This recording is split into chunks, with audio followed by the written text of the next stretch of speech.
Deixa eu conversar agora com a psicóloga Simone Oliani. Tudo bem, Si? Tudo, Lu. Prazer te receber, viu? Prazer é meu, poder estar aqui e contribuir, esclarecendo alguns temas que você me chama para bater papo. Eu fico muito feliz. A Simone, ela tem um linguajar fácil de entendimento, a gente gosta muito quando ela vem. O nosso papo hoje é a respeito de alienação parental. O que isso pode causar na vida da criança?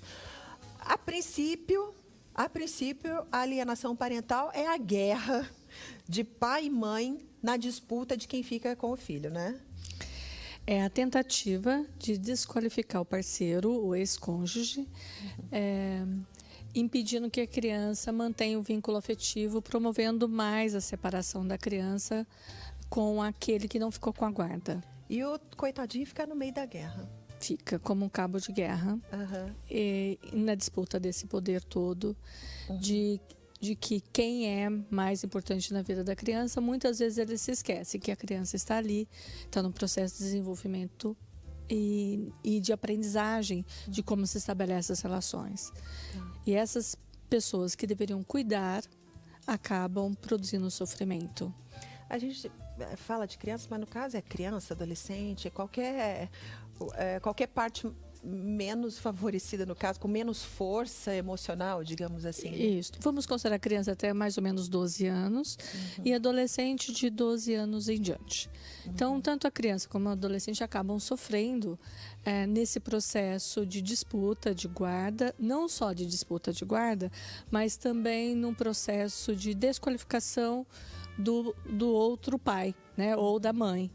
Porque às vezes eles estabelecem novas relações afetivas e no processo de alienação com o novo parceiro facilita ainda mais a desqualificação do que está distante. Aí, gente, o que acontece? A gente recebeu um vídeo também através das redes sociais, né? Todo mundo divulgando, todo mundo compartilhando esse vídeo de aparentemente é um adolescente que não concorda com a decisão judicial de ter que ficar com a mãe. Uma coisa é a disputa do pai e da mãe pela guarda do filho. Aí, uma vez que a justiça já determinou, vai ficar, no caso desse menino que vocês vão ver agora, a justiça determinou que ele ficasse com a mãe. Porém, ele não quer. Ele quer ficar com o pai e está sofrendo por isso, porque não concorda com a decisão da justiça. Então, vamos ver agora esse vídeo e a Simone vai comentar a respeito de como trabalhar a cabeça dessa criança, quais são os danos psicológicos que essa criança, esse adolescente pode sofrer com uma decisão dessa a contragosto. Vamos ver. Eu tô fazendo esse vídeo aqui pra falar um pouco da minha vida. Bom, atualmente eu moro em Curitiba com a minha mãe. Meus pais são separados. Já faz uns 5 anos e meio. E nesses 5 anos e meio já ocorreu muita coisa. Só que quando a gente ocorreu essa separação, a gente perdeu contato com meu pai durante alguns meses, uns 6 meses. Não vemos nem falamos mais com ele. Que meu pai era um cara mau e ficava tentando colocar isso na cabeça minha e dos meus irmãos. E um dia meu pai conseguiu que a gente se visse, né? Conseguiu uma visita. Eu tô fazendo esse vídeo aqui pra falar um pouco da minha vida. Bom, atualmente eu moro em Curitiba com a minha mãe. Meus pais são separados. Já faz uns 5 anos e meio. Mas enfim. Logo depois eu escolhi morar com meu pai, que eu achava que seria melhor, eu gostaria mais, e eu pedi pra minha mãe que eu queria morar com ele e tal. Só que ela me disse não, que eu não podia, porque eu podia só viver com ela, porque ela não aceitava isso, e nisso eu fiquei muito triste. O que ocorreu de verdade era que a gente sofria muito com as violências que meu avô fazia contra mim e contra o meu irmão mais novo. A gente sofria muito porque ele batia muito na gente e ficava ameaçando, dizendo que se a gente falasse pra qualquer pessoa, a gente apanhava mais. E nisso minha mãe vendo, não fazendo nada, a gente se sentiu muito reprimido, assim, muito com medo. Eu só quero morar com meu pai, ser feliz, voltar a viver. Eu sinto que eu não tenho mais voz. Eu falo o que aconteceu, eu falo o que eu quero. Eu só quero morar com meu pai e ser feliz. Tocar um instrumento, cozinhar com ele, ficar com ele. O que não ocorre na casa da minha mãe. A gente sente, tadinho, o drama dele de querer ficar com o pai, não querer ficar com a mãe, e a justiça determinou que ele fique com a mãe.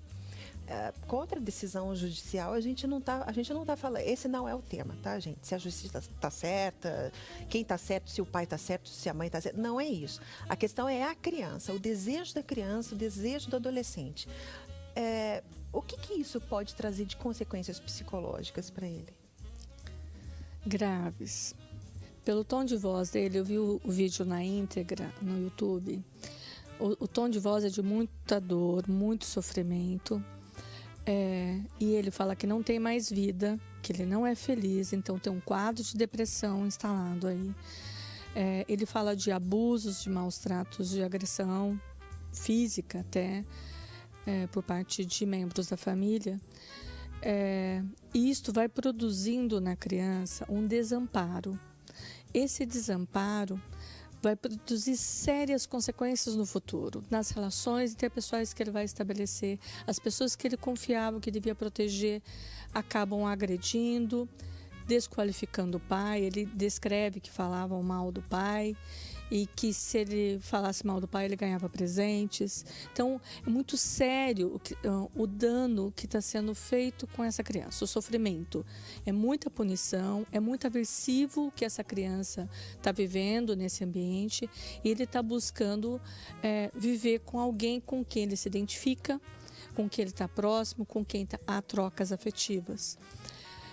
No caso desse menino, ele termina o vídeo dizendo: me ajudem. Eu quero ser feliz, eu quero voltar a viver.